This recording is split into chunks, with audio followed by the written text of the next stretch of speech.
Hey, hello everyone, how are you all today? So first of all, this is quick session on paper 1 revision. तो यहाँ पर क्या होता है, morning 10:15 को हम लोग रिविजन करते हैं फॉर पेपर 1. लाइव होता है on YouTube on my channel learning to learn. So if you want to join you can of course join. Apart from that I also teach in Unacademy for NTA UGC NET subscription. तो 31st से पहले पहले अगर आप subscription लेना चाहते हैं, you are going to get 10% off by using my referral code that is Aditi live. Okay, so this is the exact save amount you are going to save if you use my referral code. Okay, so हम revision तो कर ही रहे हैं as you can see on this particular classes. So I thought of taking question answers of the same. Okay, तो अब हम करने वाले हैं question answers. Just one second. Yes. Okay, सो सबसे पहले ये सब मेरे बारे में, अगर आप मेरे बारे में नहीं जानते तो I am a verified educator on Unacademy. और अनअकैडमी पे बहुत सारे नए क्लासेस आ रहे हैं from 1st of September 2022 for next examinations. Okay, तो अगर आपको पूरा डिटेल शेड्यूल चाहिए तो आप अनअकैडमी पे आ सकते हैं, चेकआउट कर सकते हैं मेरा डिटेल शेड्यूल. उसके अलावा yes, you can always use Aditi live referral code to avail 10% discount, but right now it is 20% discount till September 31st August. Okay, so आप डिस्काउंट अवेल कर सकते हैं. And this my profile on Unacademy. आप मुझे Unacademy पे follow कर सकते हैं इस नाम से. मैं NTA UGC नेट कैटेगरी को पढ़ाती हूँ. Mainly I focus on commerce subjects. मैं मेनली पेपर 1 और कॉमर्स पे फोकस करती हूँ. One second. Paper 1 plus commerce. Fine. अब यहाँ से स्टार्ट करेंगे. बहुत ही सिंपल क्वेश्चंस है, फटाफट करवा देती हूँ. बहुत ही इजी है, ठीक है. Which of the following is true about informal teaching. Informal teaching के बारे में क्या सत्य है? It is carried out by paid professionals. It is carried out with in the family community during the initial years of life. A and B, none of the above. बहुत ही simple question है. अगर आपने मेरा lecture attend किया हो revision वाला तो भी आपको ये आंसर आ जाएगा. दैट अगर इनफॉर्मल टीचिंग के बारे में बात कर रहे हैं तो हम बी के बारे में बात कर रहे हैं. It is carried out with in the family और community during the initial stages of your life. Okay, the teaching is through as thought as a social process. तो शिक्षण एक सामाजिक प्रक्रिया के रूप में क्यों देखा जाता है, ये क्वेश्चन है. आप ऑप्शंस 1 सेकेंड आराम से देख लीजिए, मैं आपको टाइम देती हूँ और फिर हम डिस्कस करेंगे इसके आंसर के बारे में.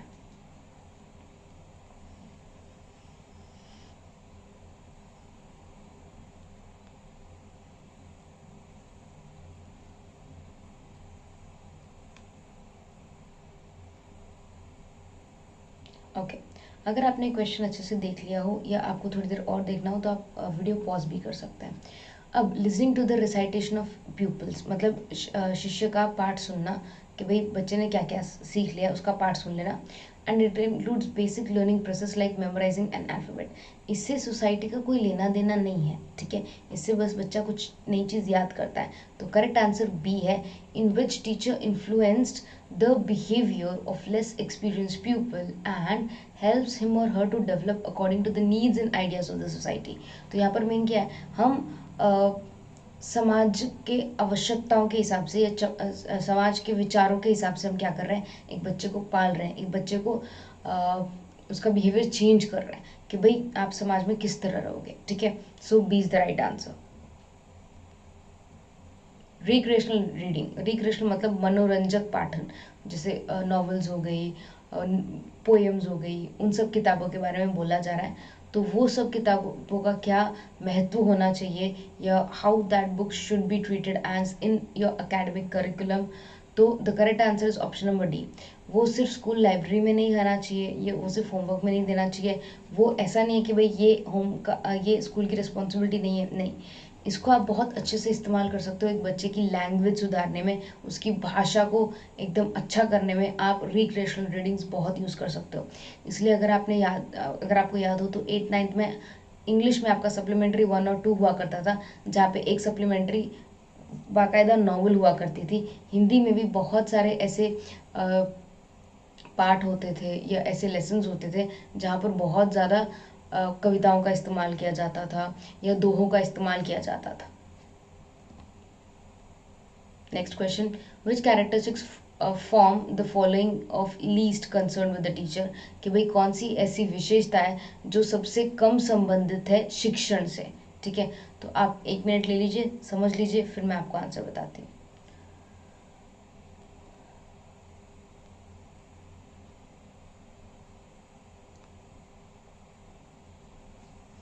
कमांड ओवर सब्जेक्ट, विषय पर कमान होनी चाहिए, correct.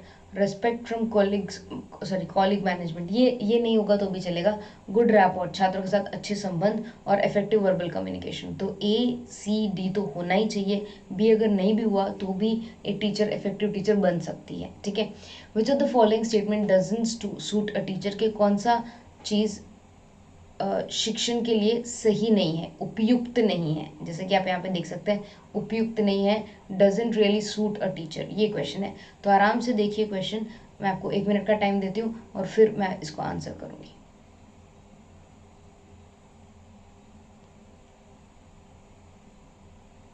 Really interested in students, able to direct and discipline the students, reluctant to adopt himself or herself to new situations, enthusiastic about the work that teachers do.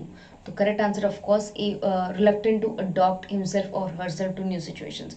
अगर teacher एकदम एक से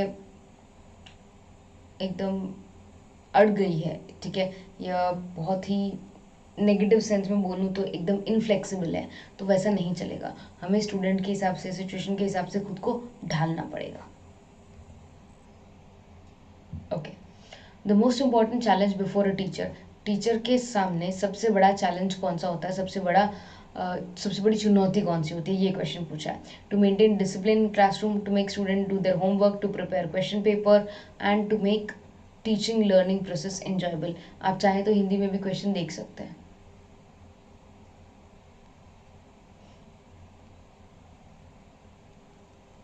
question बहुत easy है। Of course first ABC करना बहुत easy है, क्योंकि उसके लिए आपकी अथॉरिटी होती है, आप बच्चे को पनिश कर सकते हो, आप बच्चे के पेरेंट्स को कंप्लेन कर सकते हो, बहुत सारी चीज़ें। But to make teaching and learning process enjoyable, it is very difficult. ये काम करना थोड़ा सा मुश्किल हो जाता है, क्योंकि ये आप बच्चे पे थोप नहीं सकते।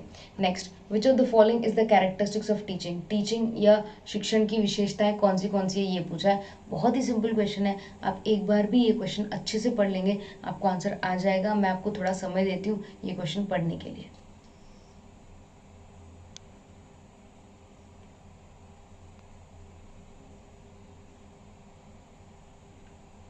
ओके, ये एक सिस्टम ऑफ एक्शन है, हाँ। ये एक इंटरेक्टिव प्रोसेस है, हाँ। इसके डिफरेंट लेवल्स होते हैं, यस।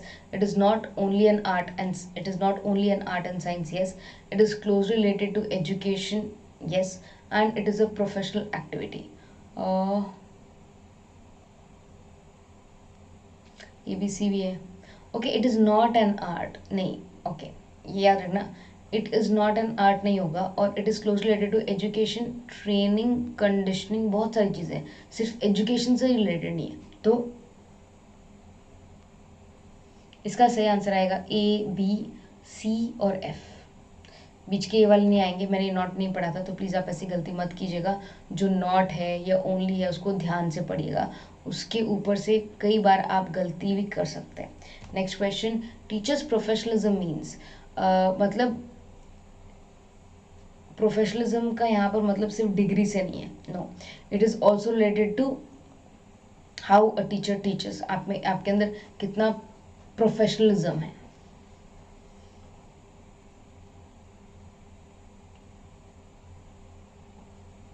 आपको ऐसा लग रहा होगा कि क्वेश्चन, सॉरी, आंसर C सही है, बट नहीं। C is related to qualification, वो क्वालिफिकेशन से रिलेटेड है। सही आंसर A है, the extent to which a teacher subscribe to a professional code, कि टीचर क्या क्या सही तरीके से करती है, क्या क्या यू कैन से गलत नहीं करती, ठीक है। जबकि जो C ऑप्शन है, it is related to qualification. Okay, the next one is which of the following is true about formal teaching, formal teaching से रिलेटेड क्या क्या सही है। बहुत ही सिंपल क्वेश्चन है, अगर आपने रिविजन लेसन अटेंड किया हो तो आपको आराम से और समझ में आ जाएगा।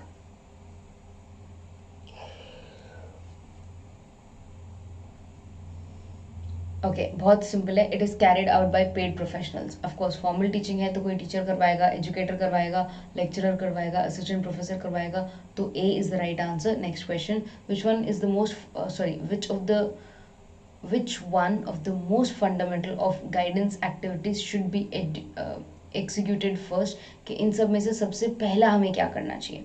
आपको ऐसा लगेगा डिटर्मिनेशन ऑफ ऑब्जेक्टिव्स है, बट नहीं. अब आंसर 4 सही है. सबसे पहले आप करिकुलम सेट करोगे. करिकुलम या सिलेबस, याद रखना सिलेबस करिकुलम का एक पार्ट होता है.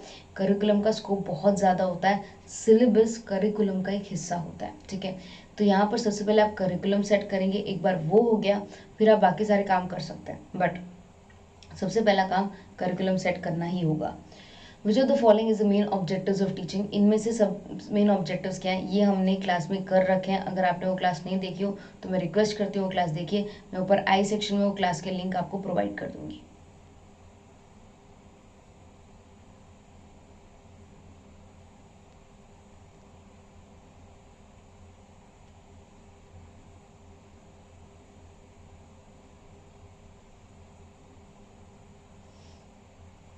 अगर आप देखें तो आप इसमें एक ही एलिमिनेट करेंगे तो भी आंसर आ जाएगा. डी को आपको एलिमिनेट करना पड़ेगा. It doesn't provide a social and efficient member to the society. नहीं, इट डज प्रोवाइड्स. ये आपको ज़्यादा बेहतर नॉलेज देती है, आप को एक बेहतर इंसान बनाती है, और आप ज़्यादा बेटर क्या कर सकते हो, हेल्प कर सकते हो दूसरों को. राइट. तो ये बहुत शॉर्ट वीडियो था जहाँ पे मैंने कुछ क्वेश्चंस करवाए related to the basics of teaching.